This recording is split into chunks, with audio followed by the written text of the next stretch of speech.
الحمد لله رب العالمين والصلاة والسلام على أشرف الأنبياء والمرسلين محمد وآله وصحبه أجمعين أما بعد فأعوذ بالله من الشيطان الرجيم بسم الله الرحمن الرحيم أينما تكونوا يدرككم الموت ولو كنتم في بروج مشيدة صدق الله العظيم وقال النبي صلى الله عليه وسلم اذکروا حازم لذات الموت او کما قال علیہ الصلاۃ والسلام۔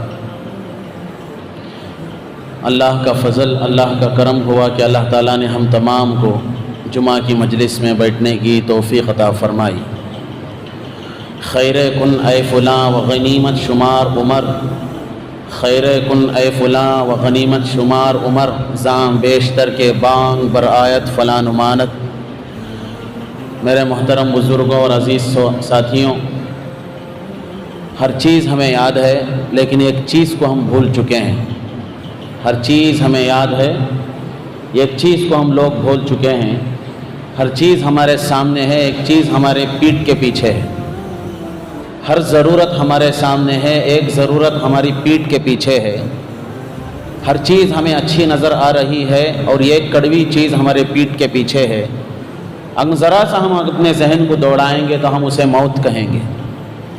ذرا سا ہم اپنے ذہن کو دوڑائیں گے، ذرا تھوڑی سی فکر کو لائیں گے تو ہم اسے موت کہیں گے۔ شیخ سعدی رحمۃ اللہ علیہ نے فرمایا، خیر کن اے فلاں، اے فلاں آدمی کوئی اچھا کام کر لے، وہ غنیمت شمار عمر، اپنی عمر کو غنیمت جان لے۔ زاں بیشتر کے بانگ بر آیا، جس سے پہلے کہ کوئی اعلان ہو جائے، اس سے پہلے کہ کوئی اعلان ہو جائے فلاں نمانت کہ فلاں آدمی اب نہیں رہے۔ بادشاہوں کے سر پر بھی موت آئی، فقیروں کے سر پر بھی موت آئی، شہنشاہوں کے سروں پر موت آئی، اغنیاؤں کے سروں پر موت آئی، ایوانوں پر، دفتروں پر بیٹھے، کرسیوں پر بیٹھے، میز پر بیٹھے، اسٹیجوں پر بیٹھے لوگوں پر بھی موت آئی، لیکن ان کی کھوپڑیاں آج خبروں میں نہیں ہیں۔ جن کے سر اونچے تھے آج ان کی کھوپڑیاں زمین کے نیچے دفن ہیں، اگر کھود کر دیکھا جائے تو ان کی کھوپڑیاں تک نہیں ملیں گی۔ تو میں اور آپ کہاں ہیں؟ مجھے بھی موت آئے گی، آپ کو بھی موت آئے گی۔ اس کے لیے اللہ نے کہا کل نفس ذائقۃ الموت، سب کو مرنا ہے، سب کو موت کا مزہ چکھنا ہے۔ یدرککم الموت ولو کنتم فی بروج مشیدہ، تمہیں موت ہی آ پکڑے گی۔ اگر تم مضبوط قلعے میں بھی چلے جاؤ تب بھی تمہیں موت آئے گی۔ اینما تکونوا، کہاں رہتے ہو، محل میں رہتے ہو، جہاں بھی رہو، تم مسجد میں رہتے ہو تمہیں اچھی موت آئے گی، تم بازار میں رہتے ہو تب بھی تمہیں موت آئے گی، تم سفر پر جا رہے ہو، موت کے لیے کوئی رکاوٹ نہیں ہے۔ آپ ہر بیماری کو رکاوٹ کر سکتے ہو، 4 دن بعد آنے والی بخار کو آپ 8 دن ڈھکل سکتے ہو، 8 دن آپ تاخیر کروا سکتے ہو، لیکن موت کبھی تاخیر نہیں ہونے والی۔ ہمارا ایک ایک لمحہ، ایک ایک سیکنڈ، ایک ایک دن، ہمارا ایک ایک سانس بھی یہ یاقوت، زبرجد اور ہیرے موتی سے بھی کہیں زیادہ قیمتی ہے۔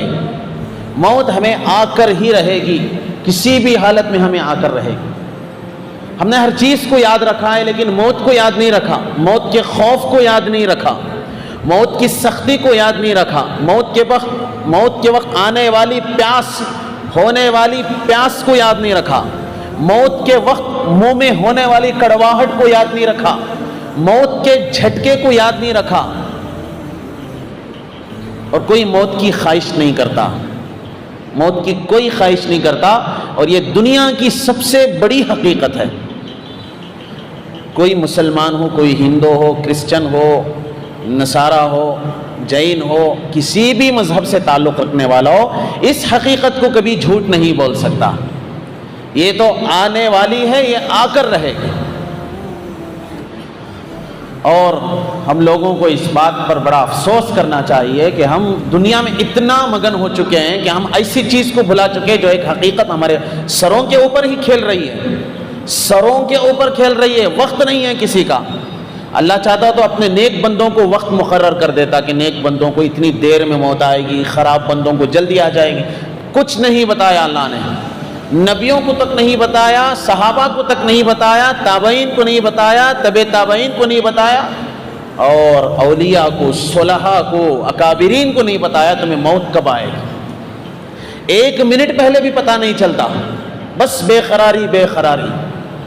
رات کے اندھیرے میں، اندھیرے وقت میں بہت ٹھنڈ ہو رہی ہے یا پھر کبھی گرمی ہو رہی ہے، باپ بستر پر کروٹیں بدل رہا ہے، سسک رہا ہے، بیٹی پوچھ رہی ہے ابا جان آپ کو کوئی کھانسی تو نہیں ہے، سردی تو نہیں ہے، آپ کو پیٹ کا درد تو نہیں ہے، آپ کو سر کا درد تو نہیں ہے، کیوں اتنی بے چینی ہو رہی ہے؟ باپ کہہ رہا نہیں بیٹی، کوئی کھانسی بھی نہیں، کوئی سر کا درد بھی نہیں، کوئی سینے کی کپکپش بھی نہیں، کوئی پیٹ میں درد بھی نہیں ہو رہی ہے، کوئی سردی بھی نہیں ہے، لیکن اچانک مجھے ایسا محسوس ہو رہا ہے کہ میرا پورا جسم خاریدار کانٹوں پر سسک رہا ہے اور گھسیٹا جا رہا ہے۔ بے چینی کیا ہے؟ موت، آخری وقت موت ہے۔ آپ کو سمجھ میں نہیں آئے گا کیا وجہ سے ایسا ہو رہا ہے۔ نہیں سب کچھ ٹھیک ہی ہے، لیکن کیوں پھر بے چینی کیسی؟ موت تمہیں منڈلا رہی ہے، صحیح وقت نہیں آیا اس سے پہلے تمہیں بے چینی شروع ہو گئی۔ کیا کبھی ہم اپنی صحت کے وقت میں بھی یہ سوچے یہ بے چینی کیوں نہیں ہو رہی ہم کو؟ ارے فجر کی نماز پڑھے بغیر سو گئے، بے چینی نہیں؟ ارے جھوٹ بول کے کما رہے ہیں، بے چینی نہیں؟ دھوکہ دے کے پیسہ کما رہے ہیں، بے چینی نہیں؟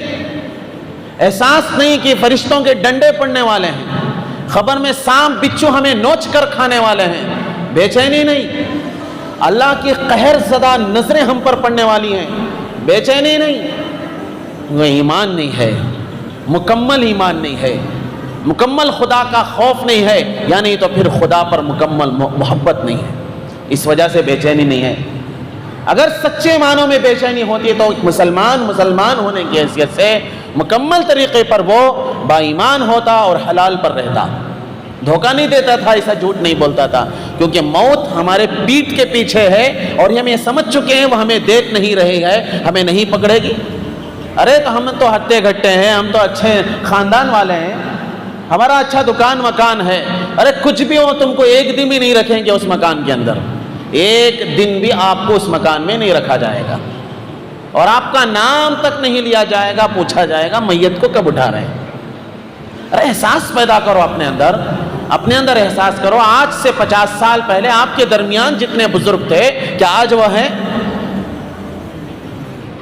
آپ سے 50 سال پہلے جو آپ کی آنکھوں کے سامنے نوجوان تھے کیا آج وہ نوجوان باقی رہے یا زندہ باقی رہے؟ سب چلے گئے، سب ختم ہو گئے، سب مٹی کے نیچے دفن ہو گئے۔ آپ ہی نے تو اپنے کندھوں پر لے جا کر ان کو دفنایا تھا، آپ ہی نے تو دعا پڑھی تھی، آپ ہی نے تو جنازے کی نماز پڑھی تھی۔ ارے خیال تو کرو تھوڑا سا، ہمیں بھی اسی جنازے میں ایک دن ہمیں سلا کر دفنا دیا جائے گا۔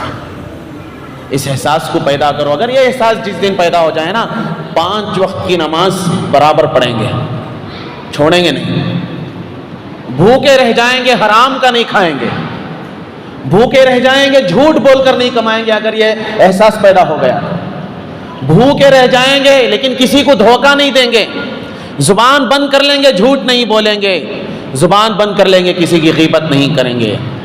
اگر جس دن خبر میں کانٹنے والے بچوں کا احساس ہو جائے تو اس احساس کو ایک مسلمان ہونے کی حیثیت سے پیدا کرنا اور زندہ رکھنا ضروری ہے۔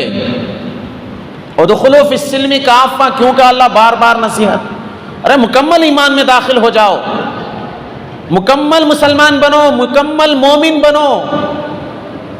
خیر کے کام تمہارے نصیب میں ہونا چاہیے، غیروں کے نہیں۔ تم خیر کے کام کرو، تم جھگڑ کر اپنی عمر کو ضائع کر رہے ہو، اس سے کوئی فائدہ تمہیں حاصل نہیں ہونے والا۔ اینما تکونوا یدرککم الموت، جہاں بھی تم رہو وہیں اسی سپاٹ پر تمہیں موت آئے گی۔ تم کتنے خوش ہو، خوشحالی میں بھی موت آئے گی، تم غم زدہ ہو، غم حالی میں بھی تمہیں موت آئے گی، تم سفر پر ہو، سفر کی حالت میں تمہیں موت آئے گی، تم نماز میں کھڑے ہو، تمہیں نماز میں موت آ کر پکڑے گی، تم سجدے میں ہو، تمہیں سجدے کی حالت میں موت آئے گی، تم دعا مانگ رہے ہو، تم ایک دم سسٹ سے تمہاری زمین پر تمہاری لاش گرے گی، تمہیں موت آ جائے گی۔ تم نماز میں جماعت میں کھڑے ہو، پیچھے ایک دم پیٹ کے بل گرو گے، تمہیں موت آ کر پکڑے گی، تم اس احساس کو پیدا نہیں کر رہے ہو، اور اپنے دل میں اپنے دماغ میں یہ غرور پال رہے ہو کہ ہم کہیں نہ کہیں ایک کامیاب انسان ہیں. نہیں، یہ غلطی ہے، یہ جہالت ہے، یہ نادانی ہے. ہم مکمل ناکام ہیں ابھی جب تک کہ ہمیں اللہ کا خوف نہ آ جائے. رسول اکرم صلی اللہ علیہ وسلم نے ارشاد فرمایا، او لوگوں اس سے پہلے کہ وہ وقت آ جائے اپنے ایمان کی، اپنے اسلام کی، اپنے دین کی حفاظت کرو، کہ ایک وقت آئے گا لوگ بہت بگڑ جائیں گے. صبح کو مومن ہوگا لیکن جب موت آئے گی تو شام کو اس کا جنازہ کفر کی حالت میں جائے گا. اس سے پہلے اپنے ایمان کی حفاظت کرو. صبح کو مومن ہوگا لیکن شام کو اس کا جنازہ کافر ہو کر جائے گا. اس سے پہلے اپنے ایمان کی حفاظت کرو. او لوگوں، اس سے پہلے کہ وہ وقت آ جائے تم اپنے ایمان کی حفاظت کرو. اپنے ایمان کی حفاظت کرو. ہوٹلوں سے، گھروں سے، محلوں سے، کوٹریوں سے اب قرآن کی آواز، استغفار کی آواز، درود پاک کی آواز آنا تھا، کلمہ شریف کی آواز آنا تھا. انہی دکانوں، مکانوں، ہوٹلوں، کوٹریوں، گیرجوں سے کچریوں کی، گانوں کی، ناچ گانوں کی، میوزک کی آواز آئے گی. اس سے پہلے اپنے ایمان کی حفاظت کرو. ہو رہا ہے نہیں ہو رہا آج؟ ارے ہوٹلوں کو نہیں بخشا، دکان کو نہیں بخشا، مکان کو نہیں بخشا. رسول پاک صلی اللہ علیہ وسلم کی سنت کو ادا کرتے کرتے تم ولیمے میں گانے ڈالتے ہو. تمہیں ناچ اور شرم حیا کی کوئی بات ہی نہیں ہے. اب بھی ایمان تمہارا باقی رہا؟ ابھی تم یہ لائق رہے کہ تم مسلمان کہنے کی حیثیت سے ہو؟ تم مسلمان ہو اور کہتے ہو حضور پاک علیہ السلام کے نام پر ہم ولیمہ کر رہے ہیں. اسی ولیمے میں تم ناچ گانا بجاتے ہو. تمہاری حیثیت کہ تم مسلمان ہیں اور میری حیثیت کہ میں مسلمان بول کر پھروں. ولیمے کا نام اور ناچ گانے. حقیقت میں موت کو بھول چکا. اس کے پیٹ پیچھے جو ایک کڑواہٹ منڈلا رہی ہے اس کو بھول چکا. اس کی پیٹ پیچھے ایک سختی منڈلا رہی ہے اس کو بھول چکا. موت کا جھٹکا جب آئے گا نا تب پتا چلے گا. حضور نے فرمایا موت کی سختی سے پناہ مانگو. وہ اتنی سخت آئے گی، وہ اتنا بڑا جھٹکا ہوگا، انسان کے شریر میں جتنا خون ہوگا اس میں ایک قطرہ بھی باقی نہیں بچے گا. اتنی جھٹکے کے ساتھ موت آئے گی. موت کی کڑواہٹ سے پناہ مانگو. حضور نے فرمایا موت کی کڑواہٹ سے انسان مر جائے گا، موت کے لاکھوں سالوں بعد بھی اس کے منہ میں موت کی کڑواہٹ رہے گی. موت کی کڑواہٹ سے پناہ مانگو. حضور نے فرمایا موت کے وقت پیاس کا انتظام کرو، پیاس کو بجھانے کا انتظام کرو. موت کے وقت اتنی شدید پیاس آئے گی کہ پورے سمندر کو بھی اس کے گلے سے، حلق سے اتار دیا جائے، پورا سمندر بھی پی جائے تب بھی اسے پیاس نہیں بجھے گی، اس کی پیاس نہیں مٹے گی. اتنی سختی کے ساتھ موت آتی. اور آپ سمجھے مسکے میں سے بال نکلتا ایسا آتی، اور آپ سمجھے ہمیں بڑی شہنشاہی کے ساتھ لے کر جایا جائے گا، اور آپ سمجھے بڑی عزت کے ساتھ، سی ایم کی کرسی نہیں، تمہیں بٹھا کر عزت دیا جائے، بادشاہ کا میز نہیں، آپ کو سلا کر آپ کے پیر دبایا جائے. موت ہے یہ موت. جس نے بادشاہوں کے جسموں کو اکڑنے پر، سکڑنے پر، لرزنے پر، تڑپنے پر مجبور کیا، یہ موت ہے. حضور اکرم صلی اللہ علیہ وسلم کے پردہ فرمانے کا جب وقت آیا تو حضور نے فرمایا کیا یہ تکلیف ہو رہی ہے؟ کیا میری امت کو بھی ایسی ہی تکلیف ہوگی؟ فرمایا نہیں، یہ آپ کو یہ ہلکی تکلیف ہے، سب سے کم درجے میں آپ کو یہ ہو رہا ہے. موت کی سختی بہت بڑی ہے. حضور نے فرمایا میری امت کو، پوری امت کو جتنی تکلیف ہوگی وہ مجھے دے دیا جائے، وہ مجھے دے دیا جائے. سمجھ رہے ہیں نا آپ؟ آدمی پاخانہ کر لیتا بیٹھے بیٹھے، پیشاب کر لیتا سوتے سوتے. ایسی سختی، کتنی بڑی سختی. ارے اپنے آپ میں ذرا احساس پیدا کرو. کیا کما رہی ہمیں، کیا کھا رہی، کیسا سو رہی، کیسا اٹھ رہی، ہمارا دن رات کیسا گزر رہا، اللہ رسول کے حکموں کے مطابق گزر رہا نہیں گزر رہا. یہ سوچو پہلے. شام کو کسی کا کہیں جنازہ نہ اٹھ جائے، کہیں جنازہ نہ نکل جائے، کہیں کسی کے موت کا اعلان نہ مسجد میں ہو جائے. زاں بیشتر کے بانگ برآیت فلاں امانت کہ فلاں آدمی کا انتقال ہو گیا. اب چرچے شروع ہو گئے، ماشاءاللہ وہ کیا زندگی کرتے تھے، انہوں کیسا دکان کھولتے تھے، انہوں کتنے گھراں بنے، انہوں ان کے کتنے بچے، کو سے شادی محل میں انہوں شادی کرے، کیسی شادی کرے۔ نہیں، تمہیں اپنی زندگی پر فکر کرو۔ وہ چلے گئے، ان کا حساب کتاب دنیا سے کلوز، ختم۔ تمہارا حساب کتاب ابھی بھی باقی ہے۔ تم اپنی زندگی پر فکر کرو، اپنی زندگی کے گزرنے پر فکر کرو، اپنے آپ کو اللہ رسول کے تابع بنا کر چلو، ورنہ کبھی بھی تمہیں کامیابی کا راستہ نہیں ملے گا۔ تم کھلم کھلا ہو، تمہیں مہلت دی گئی ہے، تمہارے پاس صحت ہے، تمہارے پاس طاقت ہے، عزت ہے، بینک بیلنس بہت ہے، اور لوگ تمہیں سلام جھک جھک کر کرتے ہیں، نادانی ہے۔ اندھیرے میں ہو، بہت بڑی جہالت میں ہو، بہت بڑے اندھیرے میں ہو، جہالت میں ہو، بہت چھوٹی سوچ میں ہو۔ تم کو ایک بہت بڑی سوچ میں رہنا چاہیے تھا، بہت اچھی سوچ میں آپ کو رہنا چاہیے تھا۔ ماشاءاللہ آج کا غلہ 2000، آج کا غلہ 5000، آج کا غلہ 10,000، 15,000۔ جی یہ آپ کامیابی فجر کی نماز نہیں پڑھے، روز فجر کی نماز، روز فجر کی اذان ہو رہی ہے، آپ فجر کی ہی نماز نہیں پڑھتے ہو اور اپنے آپ کو کامیاب انسان شمار کر رہے ہو۔ والعصر ان الانسان لفی خسر، پورا زمانہ خسارے میں ہے، نقصان میں ہے، انسان سارے کے سارے انسان خسارے میں ہے۔ الا الذین آمنوا، ایمان والا فائدے میں ہے، وعملوا الصالحات، اچھے کام کرنے والا فائدے میں ہے، وتواصوا بالحق وتواصوا بالصبر، حق کو ثابت قدم رکھنے والا اور صبر کے ساتھ زندگی گزارنے والا کامیاب ہے۔ تم ان چیزوں کو چھوڑ کر کامیابی کو پیسے کا معیار دے کر کامیابی بنا نہیں۔ تم باتیں لمبی لمبی کر رہے ہو اور سمجھ رہے ہو کہ ہم عقل مند ہیں، ہم دانش مند ہیں، ہم خیرت مند ہیں، ہم سب سے اچھا سوچ رکھنے والے ہیں۔ غلطی کر رہے ہو، فجر ہی نہیں پڑھ رہے ہو، باتیں لمبی کر رہے ہو، غلطی کر رہے ہو۔ تمہاری سوچ کو بدلنے کی کوشش کرو، تم اپنی سوچ کو بدل نہیں رہے ہو، اور اپنے آپ کو دوسروں کے تابع بنا کر کیوں چل رہے ہو؟ خود تو سوچو کہ میری جو زندگی کیسی گزر رہی ہے، صحیح گزر رہی ہے، غلط گزر رہی ہے۔ ایک کا دیکھ کر دوسروں کو کیوں چھل رہے ہو؟ وہ کر رہا ہے تو میں بھی کر رہا ہوں، وہ کر رہا ہے تو میں بھی کروں گا، وہ اپنی بیٹی کی شادی میں گانے ڈالے گا، میں بھی اپنی بیٹی کی شادی میں گانے ڈالوں گا، ناچ گانے کرواؤں گا، آرکیسٹرا رکھواؤں گا، وہ کیا رکھتا میں اچھے سے اچھے سنگروں کو بلاؤں گا۔ تمہاری سوچ کو بدلنا چاہیے۔ ایک ہی جھٹکے میں تمہیں موت ٹپکائے گی، ایک ہی جھٹکے میں تمہیں زمین میں دفن کر دیا جائے گا، ایک ہی آن کے آن میں تمہارا جنازہ تیار ہو جائے گا، ایک ہی آن کی آن میں تمہارے ناک میں، تمہارے کان میں روئی کو، کاٹن کو ٹھونس دیا جائے گا۔ کیا کرو گے اس وقت؟ ثم اماتہ فاخبرہ ثم اذا شاء انشرہ۔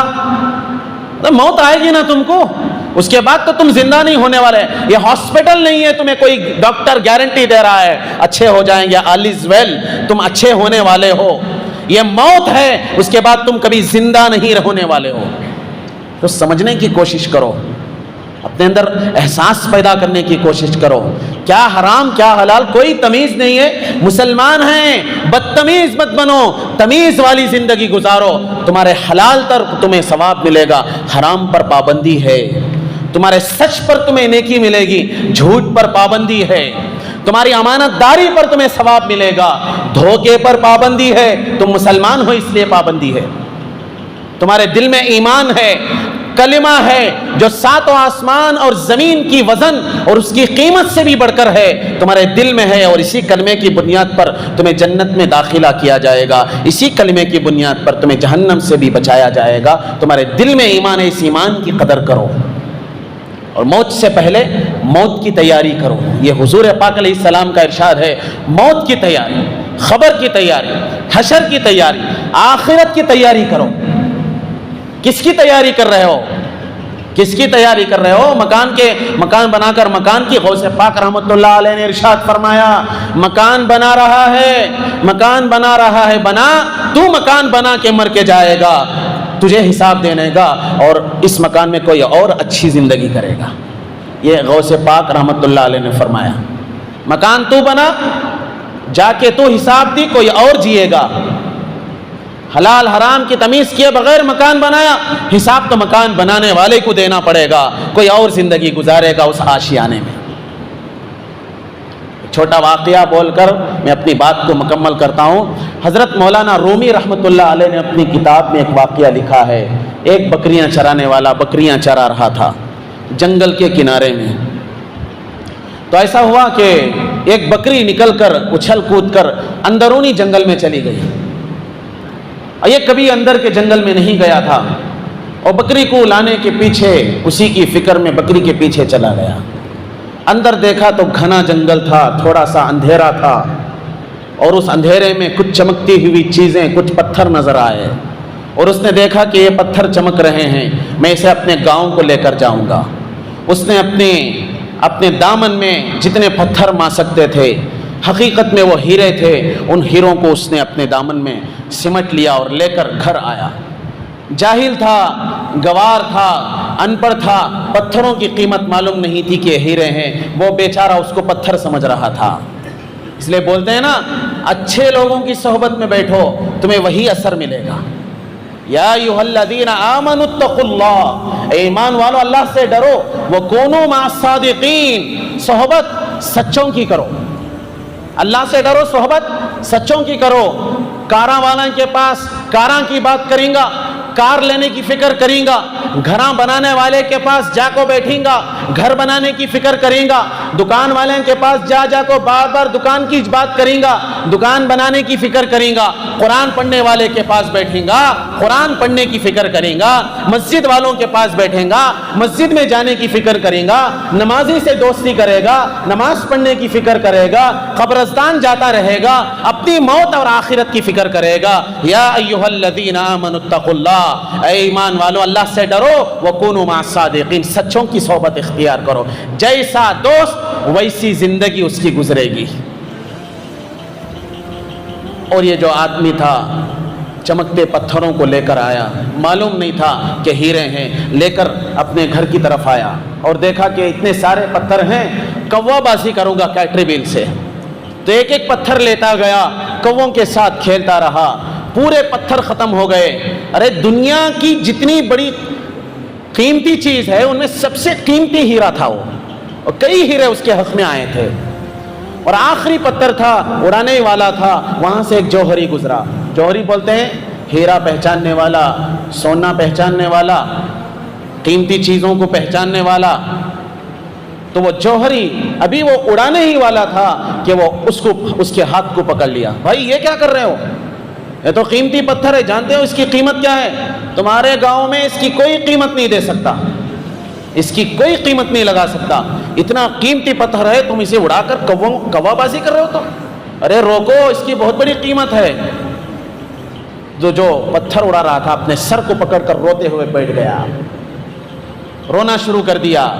بھائی میں نے تمہاری خیر خواہی کی ہے، تمہیں اڑانے سے بچایا ہے، تم رو کیوں رہے ہو؟ اس نے کہا کہ میں وہ بدبخت انسان ہوں جو صبح سے لے کر شام تک ایسے کئی سو پتھر اڑا دیے، میں تو بدبخت ہوں، مجھے معلوم نہیں تھا، اگر معلوم تھا تو پورے رکھ لیتا۔ تو میرے بھائیوں، حضرت مولانا رومی رحمۃ اللہ علیہ واقعہ ذکر کر کے یہ فرما رہے ہیں کہ انسان کی ایک ایک سانس بھی ان پتھروں سے کہیں زیادہ قیمتی ہے، ایک ایک لمحہ، ایک ایک لحظہ، ایک ایک گھنٹہ، ایک ایک دن، ایک ایک رات ایک مسلمان کی اس سے بھی کہیں زیادہ قیمتی ہے، اور اسے ہم جیسی مرضی ویسا گزار رہے ہیں، اور جیسا دل میں آیا ویسا گزار رہے ہیں۔ اور دیکھو جمعہ آئی تو جمعہ کی فضیلت معلوم ہے، اس لیے لوگ جمع ہو گئے۔ ارے جمعہ نہ پڑھو تب بھی اللہ پوچھے گا، ظہر نہ پڑھو تب بھی اللہ پوچھے گا، عشاء نہ پڑھو تب بھی اللہ پوچھے گا۔ ارے جمعہ کے مسلمان بننا کائی کو ہے؟ جمعہ کے ساتھ ہر وقت کا نمازی بننا ہے، ہر وقت کا فکر مند بننا ہے۔ مسلمان ہے تو کیا پھر جمعہ کے لیے مسلمان ہے، ہر وقت کے لیے نہیں ہے؟ 24 گھنٹے ایمان کا بچانا ضروری ہے، 24 گھنٹے ایمان کو باقی رکھنا ضروری ہے، اللہ کے ڈر خوف کو پیدا کرنا ضروری ہے۔ اگر یہ بات نہیں ہے تو پھر آپ کا ایمان صرف جمعہ میں اٹکا رہے گا، یا پھر آپ کا ایمان صرف روزے پر اٹکا رہے گا، یا آپ کا ایمان صرف رمضان کے لیے اٹکا رہے گا۔ ایسا نہیں، پوری زندگی مکمل ایمان، آمنوا دخلوا فی السلم کافہ، پورے کے پورے مکمل طریقے پر مسلمان بن کے جیو. جیسی مرضی ویسی گزارنا تھا تو پھر ایمان کس لیے دیا تھا اللہ نے؟ ارے جو دیا اس کو بچا کے جانا، وہ بچانا تو پھر خیر کے کاماں کرنا، اور جو خیر کے کاماں میں فرض ہے وہ فرض ادا کرنا. فرض پہلے، نفل بعد.